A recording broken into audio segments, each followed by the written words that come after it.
Hey folks, tonight we're diving into the wonderful world of financial bailouts. Now, I know what you're thinking, John. That sounds about as exciting as watching paint dry.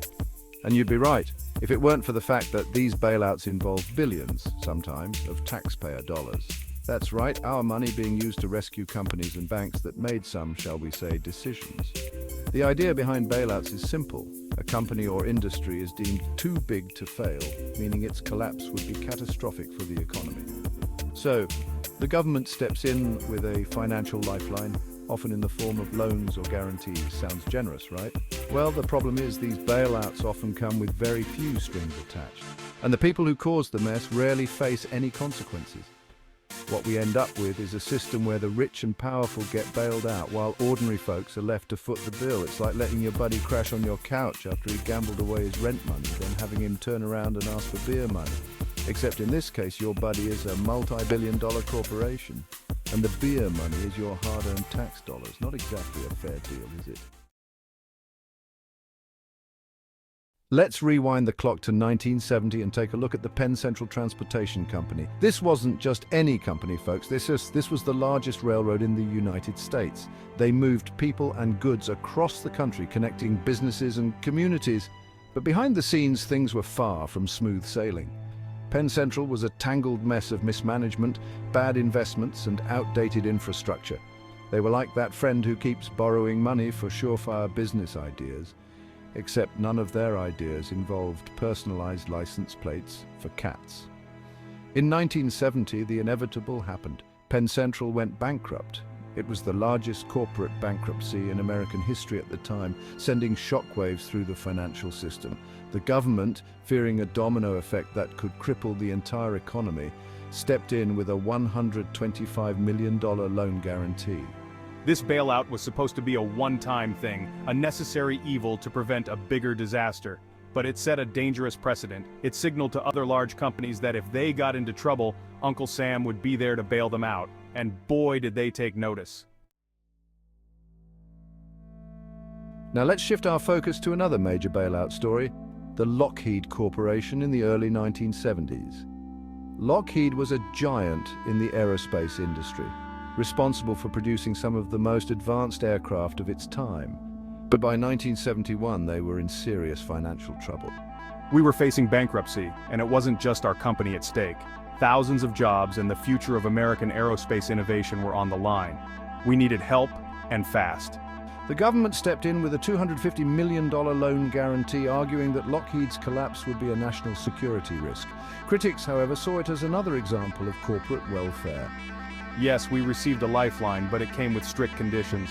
We had to make major changes to our management and operations. It was a tough pill to swallow, but it saved us from going under. This bailout was a turning point.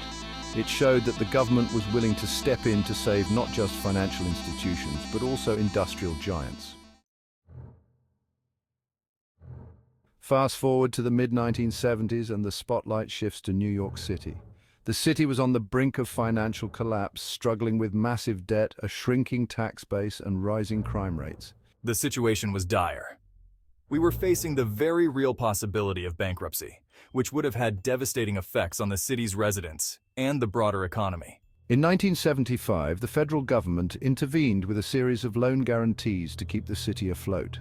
This move was controversial, with many arguing that it set a dangerous precedent for municipal bailouts. It was a lifeline that came with tough conditions. We had to implement strict budget cuts and financial reforms. It was a painful process, but it ultimately helped us stabilize and rebuild. This bailout highlighted the complex relationship between federal support and local governance, raising important questions about the role of government in managing financial crises at different levels. We were facing unprecedented challenges. The market was shifting, and we found ourselves on the brink of collapse. It was a critical moment for Chrysler. The government stepped in, recognizing the potential fallout of Chrysler's failure. The bailout was controversial, but it ultimately saved thousands of jobs and stabilized the economy. The support we received was a lifeline. It allowed us to restructure, innovate, and come back stronger. Without it, the story of Chrysler could have been very different. The Chrysler bailout set a precedent for future government interventions in the private sector, highlighting the delicate balance between free market principles and economic stability. The financial crises of the 70s didn't end with Chrysler. Cities like Philadelphia and Chicago faced their own fiscal emergencies, requiring swift and decisive action to avoid disaster. These interventions underscored the ongoing debate about the role of government in managing economic crises and the lengths to which it should go to preserve stability in both corporate and municipal sectors. The decision to provide a bailout is not taken lightly. We must weigh the potential collapse of a major institution against the long-term consequences of intervening in the market.